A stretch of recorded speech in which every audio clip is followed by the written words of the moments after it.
I'm the man, yes sir, to kill the bear barehanded so the people won't forget it. Getting money for our legal to drink. I care what a broke nigga think. Just like the pack of Lewiz. Look, everything I do so cold. I can do this, both eyes closed. Too short, I stay on my toes. About that guap boy, anything goes. Help the bear if we outside. Help the bear if we outside. Still tipping, baby, nothing changed. I'm still grinding over here, yeah. Still sliding through my own lane.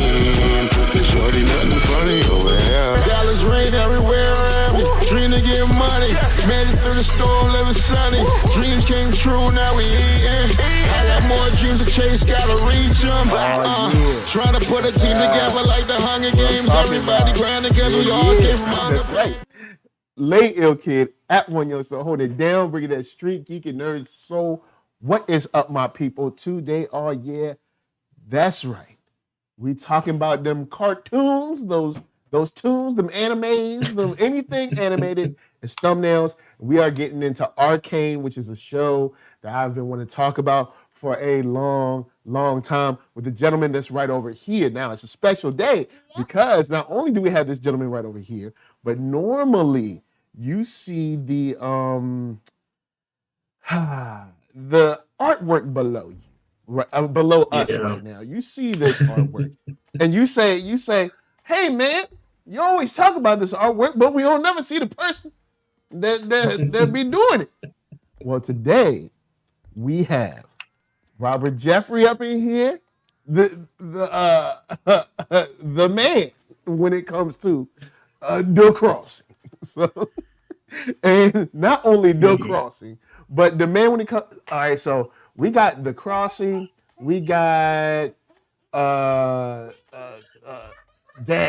Trying to think what else do we have you working on that we can talk about? What? Well, I mean, Mind to Avenge, of course. Yeah, Mind to Avenge is free, so yes. Yeah, Mind to Avenge, Retcon, Changa and the Jade Obelisk. Okay. And for Subsume, Soul Nebula. The Consulars. So as of right now, those are the only things that I can speak on. So or just or mention. So yeah. Cool. We got some stuff. So if you could, from the artwork below, if you could give them a little intro to what this artwork is about. Yeah, so this is the it's going to be the artwork for the Fox Chronicles, and it's how do we describe it? It's a coming of age tale about an Atlanta teenager who finds out she finds out that her importance in the universe is much grander than she ever thought it was. So it's we call it the best elements of something like Riri Williams from Ironheart meets the over the top sci-fi action of actually something like The Matrix. So it's and it's set in futuristic Atlanta. So we had a pretty successful Kickstarter for it last year. We funded. People have been getting the books, and we've actually gotten some really good feedback. I think the team. Yeah, the team as a whole, co-writer Leo Ware, story by creator Tony Cade, and Fritz on the art, and just everybody stepped up. So we're grateful for the support. So, all right, that's what's up. Because look, y'all need to know about some new stuff that's going on in these streets. So there we go. But we are here to talk about the one and only Fox Chronicles. Because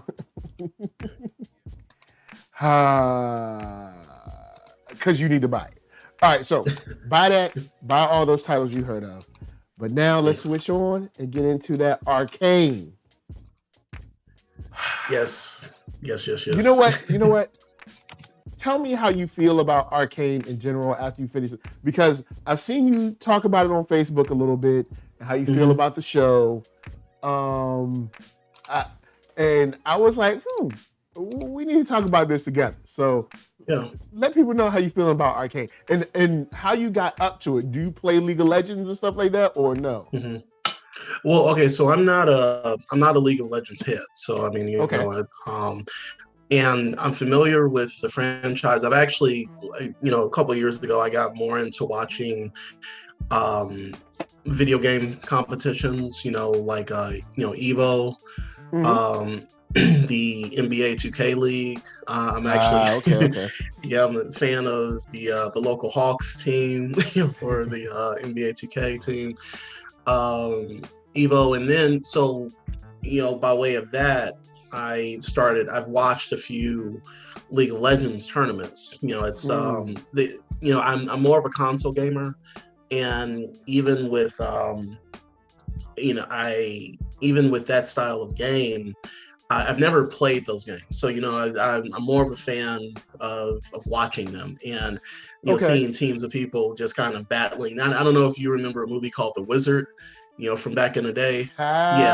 So shouts to the Wizard, the Wit man, yo. Fred Savage kids, go and check. And the kid with the power glove, who was the shiznit. He broke that joint out. Everybody was like, they was like, whoa. Exactly. So I've always been a fan of, you know, gaming tournaments. So that's, you know, by extension, that's how I came to League of Legends. The other thing about League of Legends that I appreciate are those you know, those cutscenes or the shorts they'll do for their characters. It reminds me a lot of like Overwatch, you know, when they introduce a new character or a storyline, or like World of Warcraft, whatever. But they're beautiful. And in general, whenever I see a company release a very well done, you know, CG trailer or like a short, what comes to mind is, I need that to be a TV show. I need that to be a movie. Like, just use this animation and just turn it into you know, something longer. So as soon as I saw that, you know, Netflix announced that they were going to do a game set within the League of Legends universe, my spidey senses started tingling, and I got very excited. It was actually one of my like most highly anticipated shows, you know, that Netflix had announced. So with all that said, as far as the background, I believe that TV show was one of the best TV shows that come out in 2021. And that's live action, that's animated, that's whatever. And it kind of irked me a little bit that it wasn't included on more best of list, but it's one of the best things that I've seen within the past a few years. So that's how I feel about it. Okay. Got you. Good point. All right, now we had somebody come through on the side door. The homie Solar Gray down in the bottom square. How you doing, sir? Bruh, if I had the effect to make smoke come up when I joined a cast, I'm like, all right, cool. Poof, I'm here. Solar Gray, the cinematic sorcerer. And yeah, I'm like, are we talking about Arcane tonight? What's going on? Yeah, you know. Yeah. Now, so I ain't gonna lie. I'll throw it to you. How did you feel? Well, one, did you ever play League of Legends? And with that, how did you feel after watching the show? Okay, so I didn't play League of Legends because it's one of those free to play games. And I'm like, you know, I'm already on one game that I'm grinding, and that's just, you know, a little Candy Crush type thing. But I've watched a lot of people play some League of Legends, and I'm like, okay, it looks like an isometric top-down kind of thing. So I didn't know what was going on. I didn't know what the story was. So I'm like, all right, League of Legends, that's cool. They got their thing. But I started watching it, or I watched it because I think it was either earlier this week or last week. You were talking about something and you called me out specifically saying, yeah, do you watch Arcane? Do you do that thing? And I was in the chat and I'm like, all right, well, he's asking me the question. I can say, no, I didn't watch it, but I can. And so I put it on and I'm just like, what did I get myself into? How did I sleep on this? How did I miss this? It's got everything I like. The cyberpunk aesthetic, Yep. the hardcore, like the costume design in this was good. The animation was good. And I'm looking at this going, all right, well, I don't know nothing about League of Legends, which means at least half of the production crew had me in mind when they were making this. Because nothing successful or good is written only for its fans. It's trying to get that mass market type thing going. So I'm like, all right. And if they were smart, they would get out there and try and get people like me to play the game. So considering I watch a lot of I watch a lot of video game story modes, like, you know, the YouTube compilations of like Last of Us Part 1, all cutscenes. I'm like, okay, I'll watch those. So I get down with the video game stories because it's legitimate entertainment, just like comic books, TV, movies. Like, it's a real industry. They spend billions of dollars to get stuff and they make billions of dollars. And I have lots of friends who work in the industry and they own houses way before I did. So it's a legitimate field. So I'm like, all right, I can't play these video games as much anymore because just the hands are all old and set to PlayStation 1. And I kind of missed everything up until, you know, from PlayStation 1 to present. But so I didn't play the game. I don't know what the game is about. I don't know what League of Legends is. I don't know what it was supposed to be. I don't know what it be. But I do love me the cartoons. I love me some animation. So you said, cool. What's up with this? And you said Arcane. And of course, Arcane is the universal phrase in fiction that means, well, its definition is hidden, but you say arcane, there's going to be magic. So, you know, I'm jumping in head first, right? Yeah, so, of course, as the cinematic sorcerer. Yeah, exactamundo. So I'm like, how did I sleep on this? Like, did I hit the snooze button on Arcane or something? And I ain't gonna lie, I binged the first season in one sitting. One sitting out. Now, I think I remember seeing the trailer, and I was like, "Oh, this is cool," and then I forgot all about it. And then this is one of those shows that suffer coming out near and around the holidays. Yeah, because there's this rush for family, for, you know, taking time off and, you know, being in contact with family and being with family, and it just flies. Like, and let's be real, it's on Netflix. Oh yeah. And everything Netflix ain't exactly. Like yeah, they're not exactly great with the marketing thing. Like, I got all the streaming services. Like, seriously, I even got Shudder. And I stopped watching TV a long time ago. And I figure if I'm gonna pay for cable, I don't want commercials. So curse you, Paramount Plus. And but like between all the streaming services, Netflix is kind of slipping when it comes to letting people know what they got. Yeah. Especially behind Prime, Disney Plus, it's like HBO their Max. Marketing budget could be a lot. Like, it's not like they ain't got the money. It's just, I think Netflix is so focused on just putting stuff out, and it's like, you got to let us know it's out there. Like, there's one of those things, like, because I know that they put out so much stuff and there's only so much focus that they can put on so much stuff. You know, I subscribe to their YouTube channel. Okay. You know, so that's kind of one way. And I think one of the things, though, when it came to this specifically, and I guess because, like, my focus is on because Netflix is doing a really hard push into animation, and they also are doing a really hard push into adapting licensed projects like this. Like, they have a Magic the Gathering animated series that's coming up. So I'm kind of like a crackhead for this stuff. So I'm wondering what world they're focusing on with Magic the Gathering, because that's deep lore. Yeah, and I think because we're in these streaming TV wars, they're just pulling. They're pulling. So it was kind of one of those things that at least was on my radar. And one of the other things that you mentioned that it came out around Christmas time. There was also a little TV show called Squid Games. So this came out around the time. This came out around the time of Squid Games, and I don't think everybody knew that Squid Games was going to hit as hard as it did. So anything else that was released around that period of time, was kind of lost in the shuffle. Yeah, it didn't. It didn't have the outside of Netflix hype that Squid Game or Netflix's other video game property has, The Witcher. You know, I was kind of expecting. Well, that's a good question. Are we going to consider Witcher video game or book adaptation? What are we going to consider? They're saying it's a mix. So it's like book to game to TV. Yeah, I'm only on video game because of the costume design and the art direction. Okay. Yeah, because the visual aesthetic came from the game. So I get you. I get you. Cool. Which I love too. So now for me, never played League of Legends. I do not like those type of games.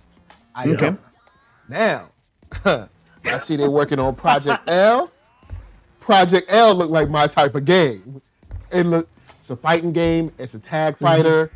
It looks like it's going to be very similar to like some Marvel Ultimate. Marvel Capcom or Tekken Tag or Mortal Kombat type thing. Tekken Tag was classic. Tekken Tag 2 wasn't, but Tekken Tag 1 was dope.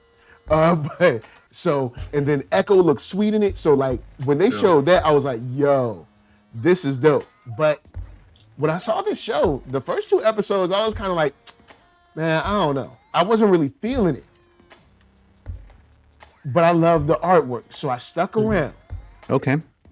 Everything after the time jump, though. All right. They got me. So at first, I was just like, I don't know. I don't really know much about the world. I don't know if I care. It's beautiful, but I'm not sure. But after the time jump, we dive deep into politics and all kinds, and I'm like, word. I'm like, we here now. So what I noticed was, I'm not a person that has an eye for animation. Okay. I'm happy that it's animated at all. So like, I'm not one of those people that know the difference between Beauty and the Beast in theaters and then the straight to video sequels and then the TV show. I can't really tell the difference apart, because I don't know. Like, I've heard about secondary and tertiary animation, but I don't really notice it because I'm like, look, it's a cartoon. Yeah, happy. But that second episode, that first episode, I'm like, wow, this looks a lot better than Clone Wars, but maybe it's because it's more my aesthetic. And I really like the dad character. And I like that it was like, look, we got teenagers doing what teenagers do. And then the parent coming around going, we know what teenagers do. Y'all got to knock that off. And then we see why. And I'm like, all right, solid writing. This is good. Yeah. But what knocked my socks off? Okay, seriously, what knocked my socks off was the ugly cry. When that little girl was sitting up in her bedroom and crying, I'm like, all right, this is a whole thing. The music is fun and all that stuff. Wait, is that snot? Is that? Oh my God! They animated her to go full Viola Davis, like she was. What you tell me, Viola Davis don't cry for real? Not full Viola Davis though. So it was just pouring out, and I'm like, all right, you know what? This is. If somebody like me that doesn't notice these things, both notices and appreciates at the same time, when there are little details like that are made to be pushed to the forefront, I'm like, this is great direction. And that's what kept me around. Vander is what kept me around in the first 2 episodes. Because my only knock against this show is that though it's beautiful, I felt lost. As far as the world is concerned, I felt lost at the beginning, but the dad kept me locked in. And the only other thing is, I really wish I knew the exact amount of time that time break was. Like, but that's a small thing in a show that I've now watched like 2.5 times. Yeah, it was about 10 years. It was about 10 years. Yeah, because I was like, what are we looking at? I was like 8. 12 years? Yeah. But I was what like, we didn't know. I was like, I don't know. It can't be 5 years. I was like, that's not long. No, it It was about 10 years, but what we didn't know was how old the girls were in the beginning. If we knew how old they were, I mean, they looked to be like 8 and 13, you know, something like that. Because and now when they did the time jump and reintroduced Vi, now, well, okay, in those first 2 episodes, I was like, okay, the ugly cry, the you're not ready, the I told you we shouldn't bring her along. I'm like, all right, kids being kids. Yeah. And I'm locked in on that because I don't like precocious kids in fiction. Okay. I grew up in the 80s. I am tired of catchphrase spewing precocious. Like I'm done. I loved Dennis the Menace when I was 8. I saw Home Alone when it came out. I saw when they added kids to Zorro and the Mummy. I'm done. And I talk about Avatar: The Last Airbender because we have, our main characters are kids, but they're kids. They're seeing the world from a kid perspective. They're tackling things in a way that kids would. And they're not being precocious. They are children, and children have more facets than a cute catchphrase and something that kids their age are going to do over and over again. Yes. So when I saw you got the spiky haired dude saying, "Nah, don't bring your little sister. She just gonna mess everything up for everybody." I'm the youngest of 4. I've heard those conversations, you know, and the way that she took that conversation, running away before her older sister can defend her because she's so hurt that it was said in the first place, trying to help and messing everything up because they don't know what's going on. And I'm like, okay, all right, this is great writing. And then they did the thing I loved.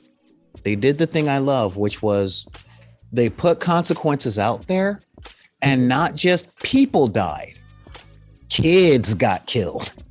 Yeah.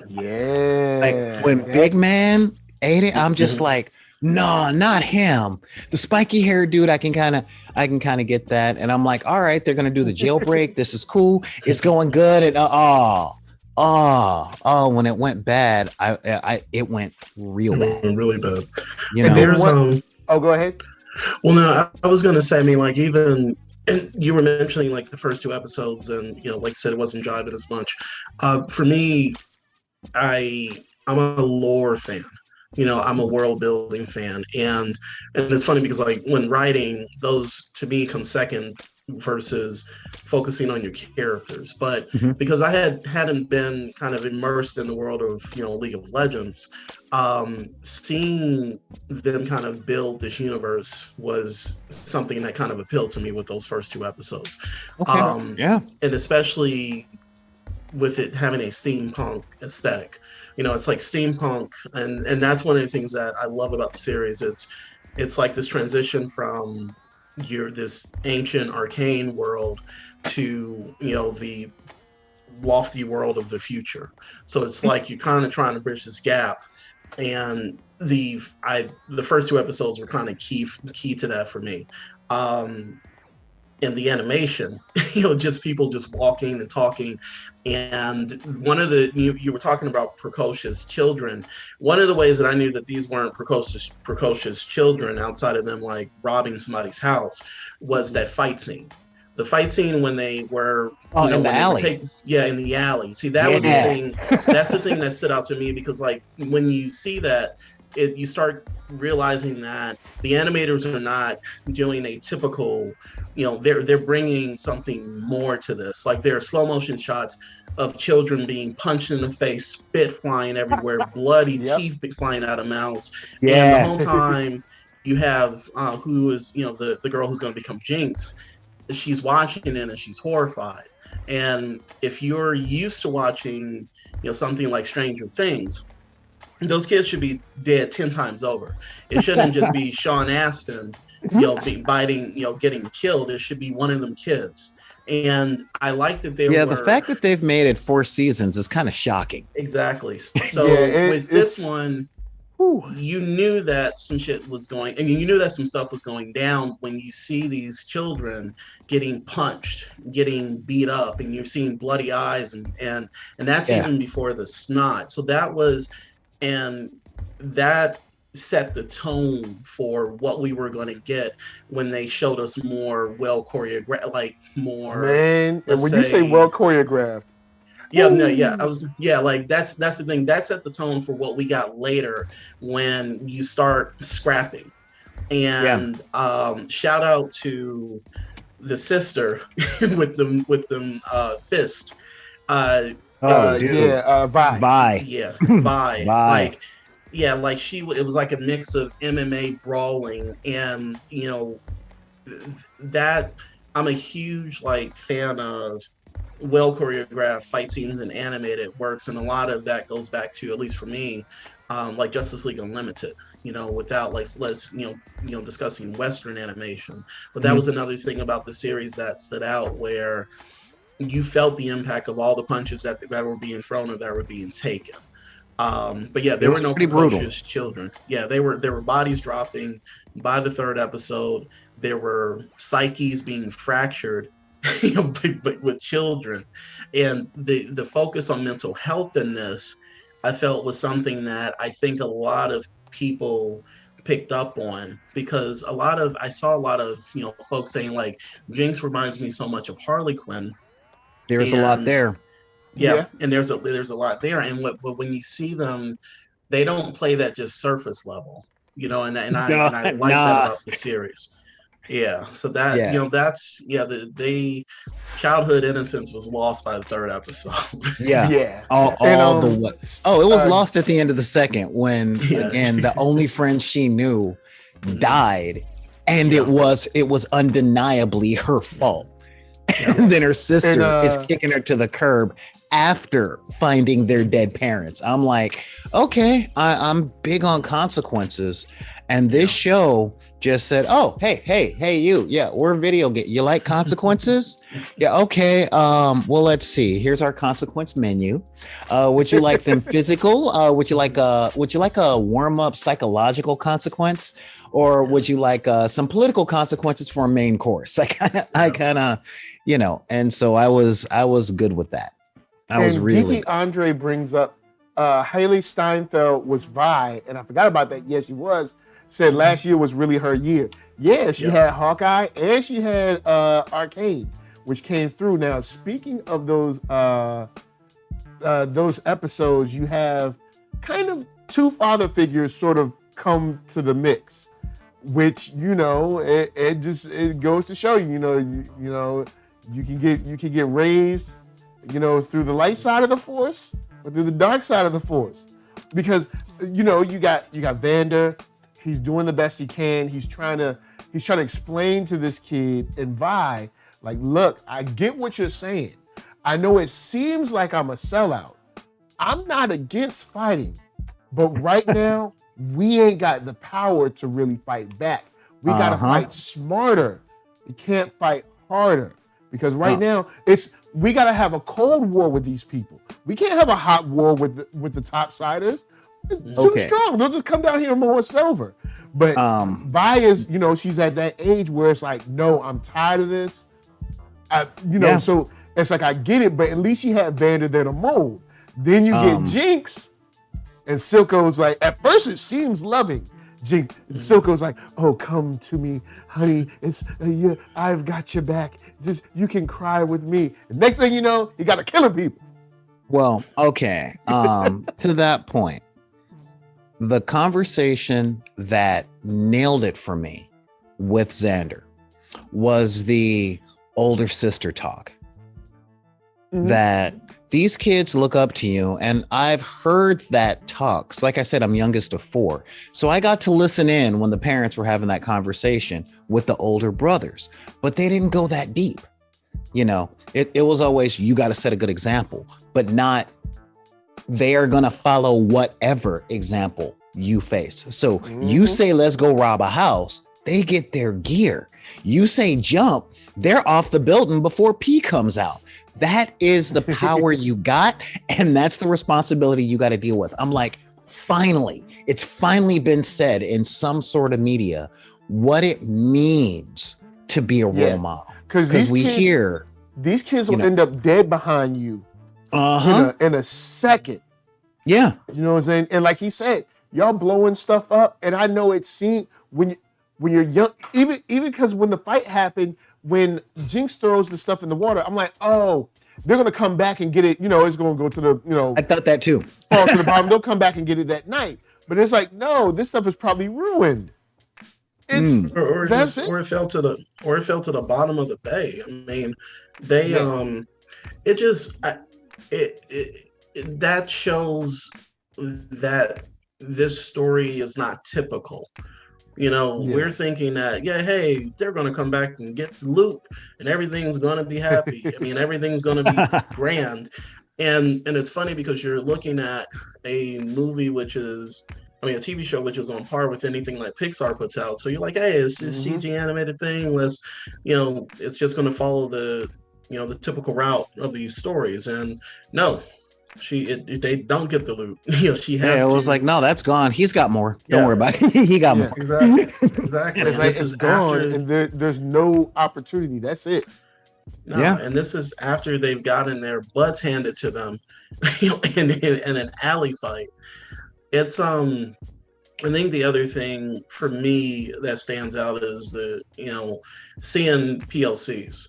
Like it was like different body types, different hairstyles. And just the captain, Captain Grayson. Yep. That woman's been getting all the work between The Expanse. I think she was in I'm pretty sure she was in The Good Place for an episode or two, and now this. I'm like, I know that voice. Well, she was in Mass Effect too. Yeah, she was also in Mass Effect. I mean, and even Mel's mom. Like when they show Mel's mom show up, when she showed up, I was like, yo, this is look. I need to take my butt to the gym, just for my entire life. But Mel's mom at the same time, it was like, while you playing, shoot. I mean, she had her I don't know what they called him, but she had her suitor in waiting roll up. Yeah, she's like, oh yeah, I'm gonna chill with him while I pull these political strings. She showed up. She already had her side piece waiting. Yep. She had the hotel book. She's like, you don't really know how to be an overseas diplomat, but that's cool. Oh, by the way, your brother, he might be dying soon. Anyway, I'm going to have my Hennessy in a bubble bath and we talk later. I'm like... And even she came through, seeing their backstory. And also, props to the creation of Mel. Mel is not some light-skinned sister. She's clearly deep brown, probably on the teetering line of dark skin. And she's by far the finest on the show. It's not a competition. I'm shocked to hear you say something like that. You never talk about the physical aesthetic of people on media that we're talking about. Well, because when it comes to animation, usually they shy away from these tones. I made similar to the comment I made yesterday about buying Phastos's toy and Yasuke's toy. It's rare that you get toys at that hue of brown. Yeah. Rare. So in seeing this character, I'm like, no, this is something that needs to be said. It's rare that a cartoon character is this hue and shown not only this beautiful, but also this powerful as well. Because although I'm not gonna lie, I do not trust the character. I do not trust her. I trust her more than I trust her mom, but I think. Oh, another thing, they don't sacrifice her power for her femininity. They don't. Because that's another thing Hollywood will do. Hollywood will be like, well, if she's powerful, she can't be feminine. It's like, no, you realize she can be both, and they don't ever shortchange her. On either side. She was very much Princess Steal Your Man. That's again, I really don't trust her because I've read, I've read too many political fictions to be like, hey, that person is helping you unprompted. Nope. What you want? I'm not your puppet either. You know. But with the speaking of the front forward time jump, I noticed there was a similarity with this and the Dragon Prince. And that see, I haven't watched that yet. I know people love it, but I ain't watched that yet. Yeah, no, I love that show. Yeah, it was very good. And it showed villains that are more complex than mustache twirlings, and the actual fall to the dark side. Yeah. Because with Mr. I just got kicked out of the Science Academy, but I think we can use tech for magic. Like, you're with him. And when his boy shows up, Victor, I'm like, Von Doom, maybe? I'm like, you're all skinny and gaunt. You're going to be the bad guy. I see that everything about you is coded to be the, haha, now I'm mad with power. And it turned out not to be him, but you're watching the dude go from, I just got kicked out of school to major part of government. And you're seeing every decision he makes is getting him closer and closer to being everything you hate about government. You know, it's maybe for me, because I'm getting like jaded by the typical, like the stereotypical hero when it comes to like popular fiction. Victor was my dude from Jump. I didn't like him kind of walking around with, he was with the cane and he was sickly. I don't want to say that I was worried about, I think the guy's name is Jace, from Jump, but Victor was, he didn't seem as much of a threat to me. And I kind of was happy to see them, first of all, see more of his background. And then just to see that he was from that side of the tracks, he was about that life. But then to see where he wound up, and like you said, Jace wound up where he's just now a typical, power grabbing politician / scientist, which is weird because we don't have many like politicians who give a F about science in our in our U.S. government. So, but like you said, his character arc was pretty solid. But I'm really kind of at a point when it comes to watching this stuff that if you got a chiseled jaw and your hair is like well kept and you're just like, you're just a typical like prince, I'm like, nah, I'm not riding with you, because I'm looking at everybody else that was always surrounding you that never got the shine time. And I'm only halfway there. If it's chiseled jaw and good hair and they're named Chris Evans, I'm in.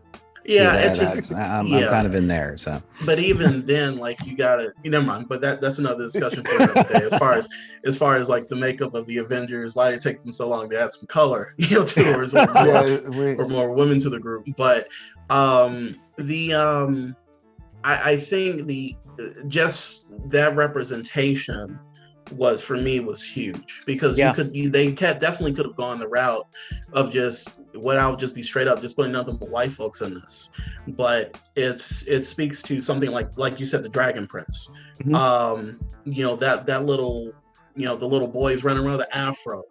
I love that. You have deaf characters that are represented in that, and then this one is just so many color hues and different hairstyles. Shout out to male stylists, because those braids always they look beautiful. They braids are never whack. She kept it tight because she's politically powerful, so she's got somebody out there. And I really go ahead. Yeah. I was thinking about the two cops, because you got the one veteran cop going, nah, we can't come in here, throwing our weight around and stuff. This is a tentative piece. So let me go in here and do let me do some policing while you're sitting out there trying to be a cop. No, I got to go in there and I got to do the job the way it's supposed to be done, not the way you think it's supposed to be done. And the fact that particular cop suffered. I mean, there was so many consequences in this. I'm like, the dirty cop Then the older cop that knows the dirty cop is dirty, but it's not really saying anything because it's like, hey, it's the job. Then you got the young cop, and then, but all of them know Vander knows what's going on. Like Vander knows, because if nobody knows down here, Vander knows. But the older cop, like you said, is like, all right, we know it was some kids. So Vander, I know, and I get it, because they kids. Yeah. But they want answers. Like it's similar when you look at the and trust me, I'm not trying to absolve anybody of any type of wrongdoing because the whole situation was wrong. But the Central Park 5, when you watch that documentary, people just wanted someone to go down. Yeah. And they essentially said, police, go get people because they got to go down. That was it. Yeah. It was, and nobody was like, let's do a real investigation and wait and take time and be thorough. No, the public it was wanted go blood. round them up. Yeah. Because rich white people are angry and scared. So go find the big black men that can be the poster children for this wrongdoing, and then we can all go on tomorrow. I'm gonna jump on that note with you because I was kind of like, all right, am I looking at propaganda? And I'm like, you know what? I understand the elder cop. I understood Grayson's point of view because it's like, look, if this was just a robbery, we could figure something out. If this was a mugging, a burglary, but they blew up a rich person's building. They blew up like that's kind of hard to hide. Building, man. And people want answers, and I'm trying to come down here to make sure that the answers aren't like 50 of us rolling through. Yeah, and it's like, you got any bad kids? Like, we know it's a kid. We know they came from down here. Just give us one. Like, is there one that's been getting on your nerves? We'll take them. We'll take any. Just mess up their lives. I mean, they're that, and it speaks to the complexity of the stories. Yes. Once again, like you're. This is not something you put your kid in front of, and you need them. They're trying to understand the complexity of like a political or like police relationship between the upside and the downside. You know, it's just like in the central, and that's actually a sad example to have to use, but that's how it is. It's just round up the and then I can't say that because this is a family show.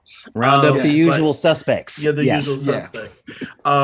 Before I forget, because I did mention the fight scenes.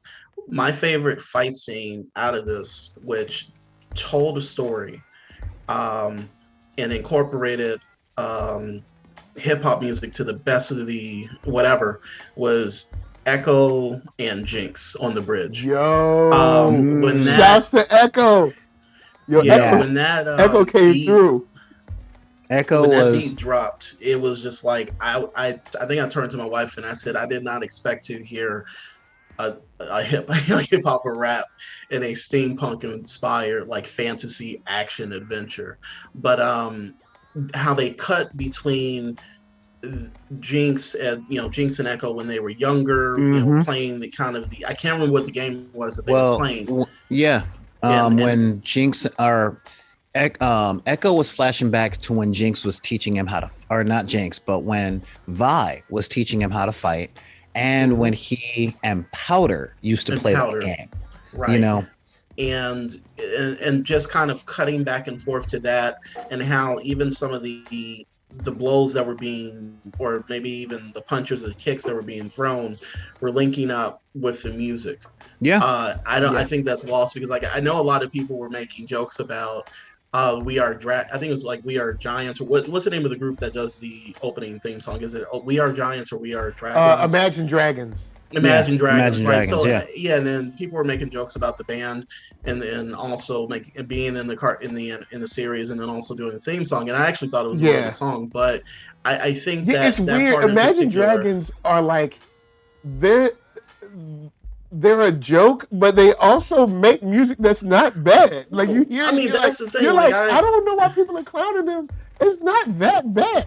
Like I've heard way worse. They're making money doing whatever they want, and they're not beating anybody's ass to do it. So excuse my language. So I mean, they're living their best lives. So, but that music arrangement in that fight just worked really well for me, and also the fact that once again it was brutal. He punched Jinx when he got to her. He was beating her in the face. Yeah, and only hesitated when he kind of saw powder, for 1 minute, and then she threw a grenade in his face or whatever. And I was like, no, brother, you should have kept punching. And that would have been the last episode. And because I'm kind of at a point when it comes to like these adaptations or these stories where I need people to be as brutal as possible until you can't be brutal anymore. Don't have a heart, because like if you went in there ready to kill, you should have done that. But we wouldn't have gotten the episodes that we got. Like I said, that's how my mind works when I write. Yeah, see, I gotta disagree with that, because if everybody's being brutal, how do you tell the good guys? Like where does brutality begin and morality stop? And when everybody's being all brutal, I'm like, or maybe there was a scene in, of all places, Aquaman. Mm-hmm. That showed how the character needed the arc. In the beginning, when he took out Black Manta after they had the "Here, son, this is a knife. Takes out picture of my kid. I'm gonna buy a farm" moment. And when he was like, "I'm stuck under this torpedo. I'm gonna drown. Help me." And he's like, "Nah, son, go get help from the sea." I'm like, "No, see, you're the good guy.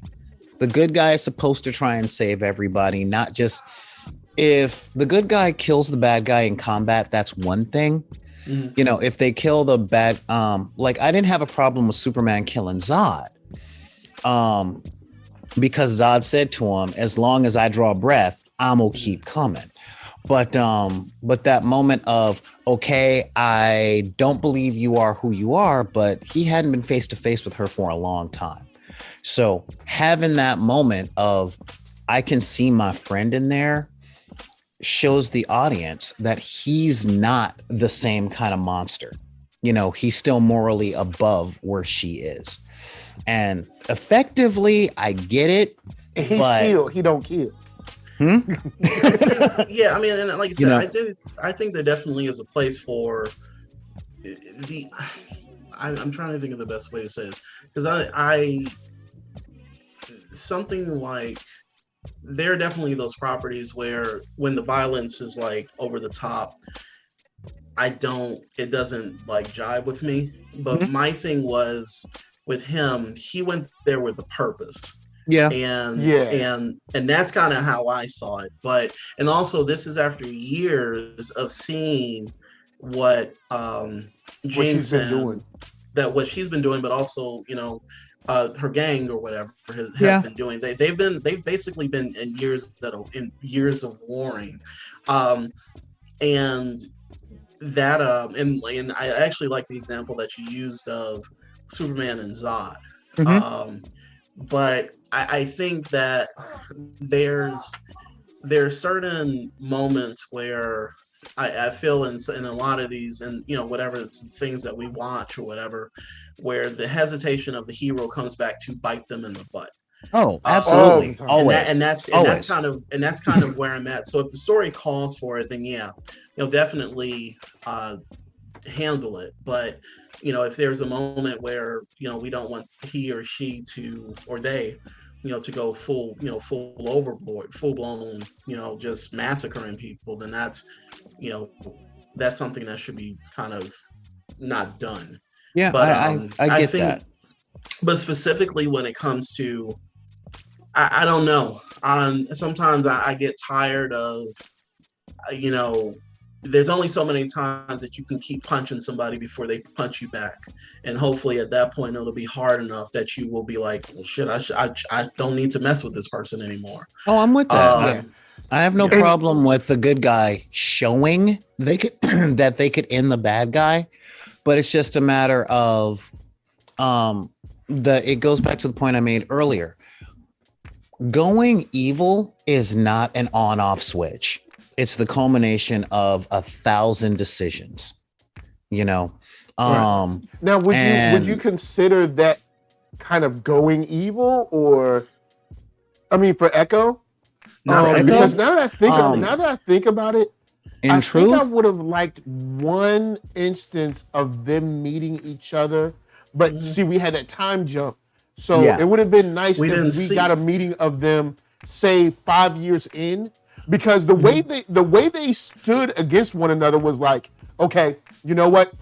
It's about time. Is it. You know what I'm saying? Yeah. So I'm like, hold up. Time. So y'all have had a beef or what? Like, is there something that we've missed? Yeah, show us this beef, you know? Yeah, because I'm like, is there something that we missed? Because I was like, you know, we did miss 10 years. Maybe there's a situation where they've met 2-3 times before, and he kind of just played keep away, but he's like, okay, this time I'm putting you down, kind of thing. Yeah, and that part, you know, that part would have made, it would have pushed me closer to, no, just take her out, you know? Yeah. But on this one, the impression I got out of Echo was she went bad. We've been looking at what her people doing. Nah, I'm done.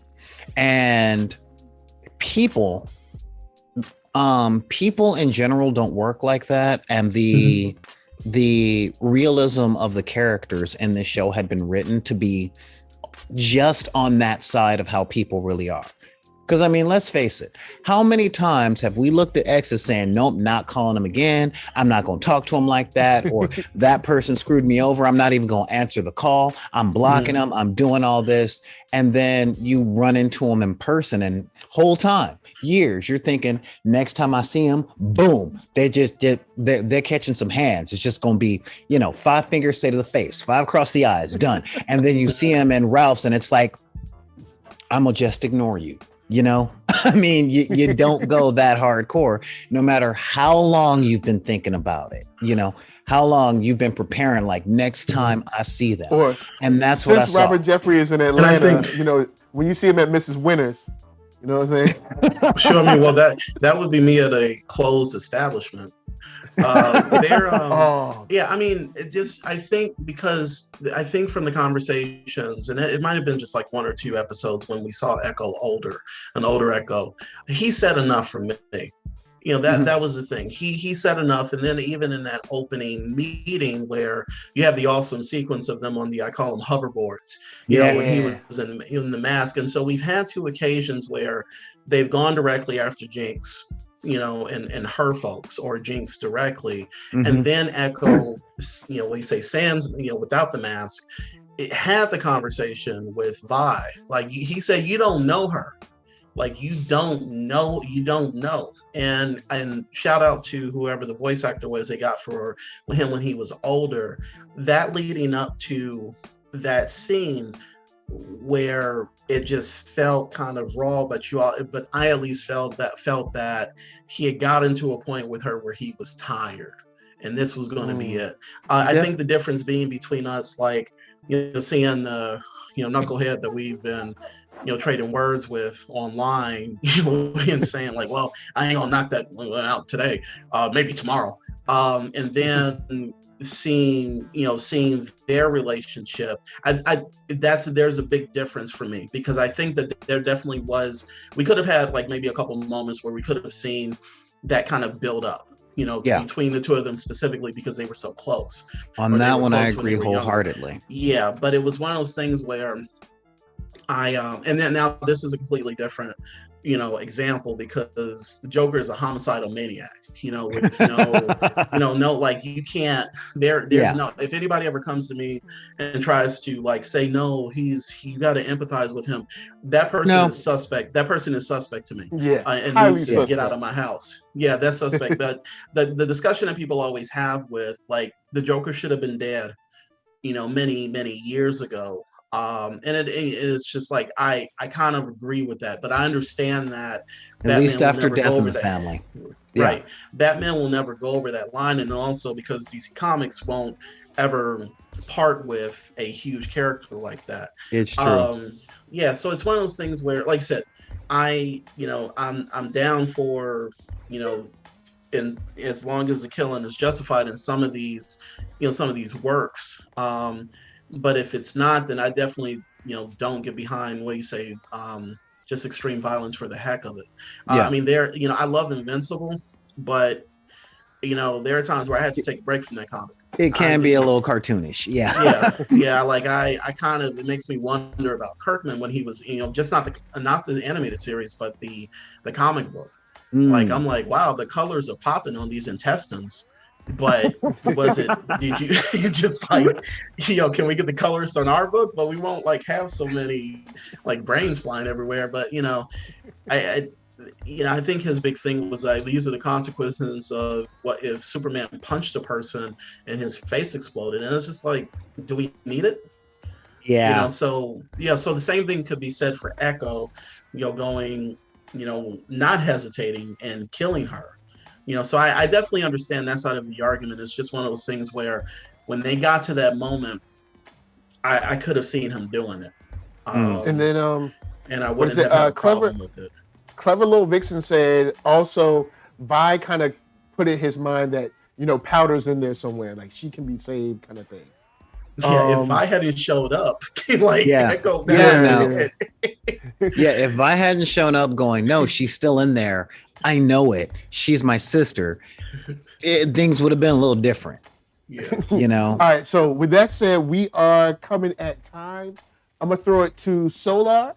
Real quick, what are your final thoughts on this season? Because there's so much that we haven't gotten a chance to get to. But what are your final thoughts on the season? Do you want more or not? And tell people where they can find you. Okay. So first off, on this season, I'm going to say it is very, very rare that I see a first season of a show that needed a cliffhanger ending like the one we got, because I was so angry with it though. I was so relieved because I was so satisfied with the way that the story played out. I'm like, this is a good place to end the show. Yeah, there are one or two loose ends up, like, what about Jinx kind of being a Frankenstein's monster? But if they don't tackle that, I'm good. It was such a good story from so many different angles. And I would have been happy if there had been no reconciliation between sisters. And the whole political thing where he turns around and he does the right thing, trying to unite the world. And I'm like, okay, this is good. If it stops right here, I'm happy, but I want so much more. And then she shot the moon. And I said, oh, we're getting a second season. That was really where I was at. When she shot that thing, it was like, here we go. Yeah. And I'm like, okay, cool. I am 100% with this. I get more of my man Victor. I get a little bit more of Vi going through her very complicated story. I get more Harley Quinn the way that I like her written. I get more of this world, because they're going to introduce some more characters. Yep. So I was super happy with the way that ended, and I'm like, all right, oh really? All right, so when the next season coming out? When's this next season? I'm tuned in. I'm in. I'm all in on that.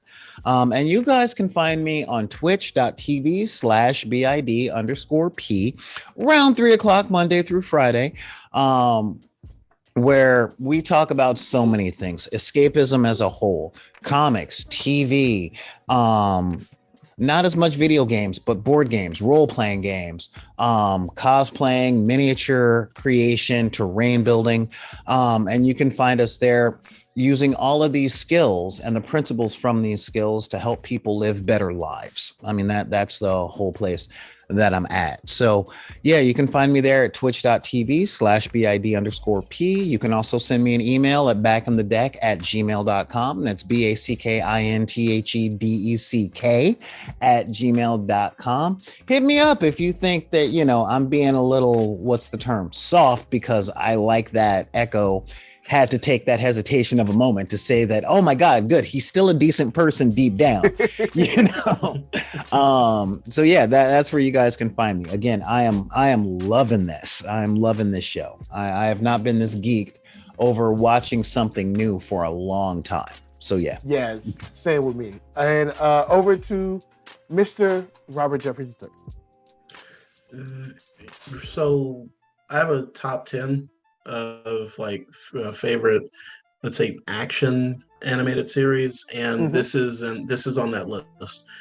This and Castlevania. So shout out to Netflix for investing in animation in a huge way. Video game based animation. Yeah, it's beautiful. So I'm definitely looking forward to a second season.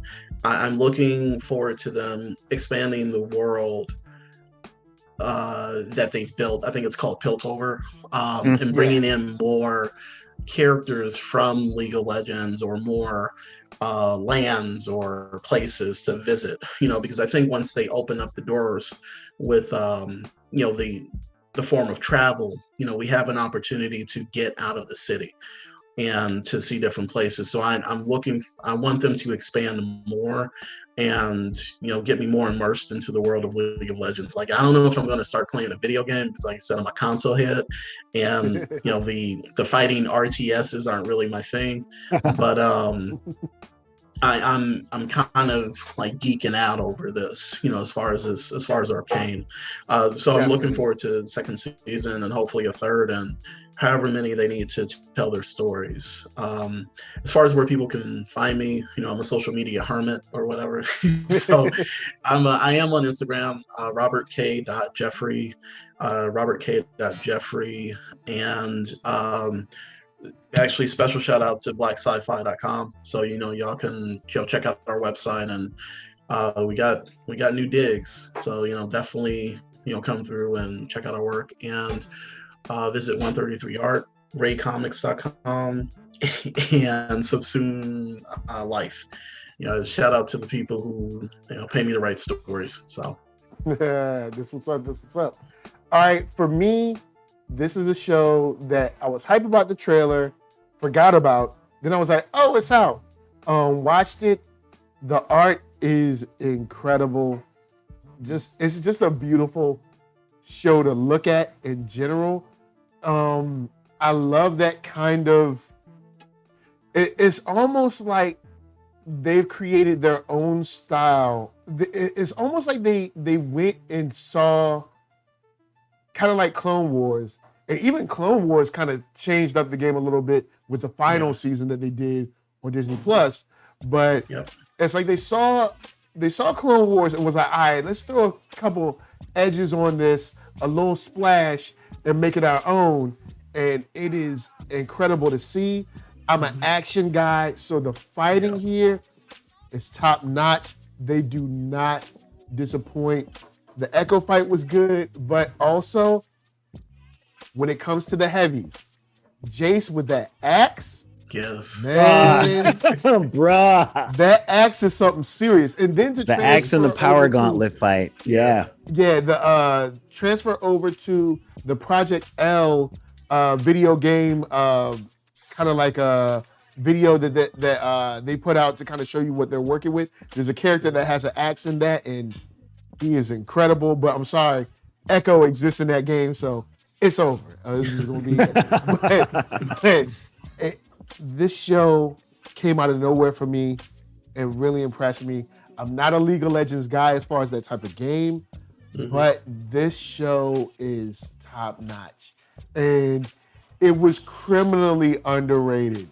Like, this is a show, I remember seeing 2 billboards for it. So it's not that Netflix didn't do anything for it, but this, not just those 2 little billboards, this is a show that should have had the side of the wall up there where LAX is on 405. Like, this is that kind of show. Even though Tommy from the Power spinoff is up there right now. So, with that said, thank you everybody for coming out. Shout out to Evan Bates. Clever Little Vixen, Geeky Andre, and Antoine Allen, maybe? I think Antoine Allen, maybe, but I can't remember. But thank you, of course, to the guests for coming through. Solar Gray, Robert Jeffrey, and come on, I know. Say hey. Hey, man. Hey, there you at. So, NERD, My favorite little ratings bump. NERD, SOUL, Facebook, Instagram, Twitter, all those places. Hit a thumbs up if you like what you're seeing. Hit a thumbs down if you don't. Don't forget podcasts, Spotify for music. We got P.L. Parker Lewis. We got Peter Parker Lewis. He got our album. All right, ARCKATRON. ARCKATRON got a new album. Uh-huh. And NY Hassan. And NY got a new album too? Yeah, I think so. So, thank you guys for coming out. Any other stuff y'all got to say? Let's go in and throw it in the comments. We can talk about Arcane all day because the show is good. I will go on and continue to finish watching this for my second and a half or third time or whatever. And from us to you, thank you for coming through. Peace. That's right. You ready to go? You sure? All right, say peace. Peace. Peace. We out.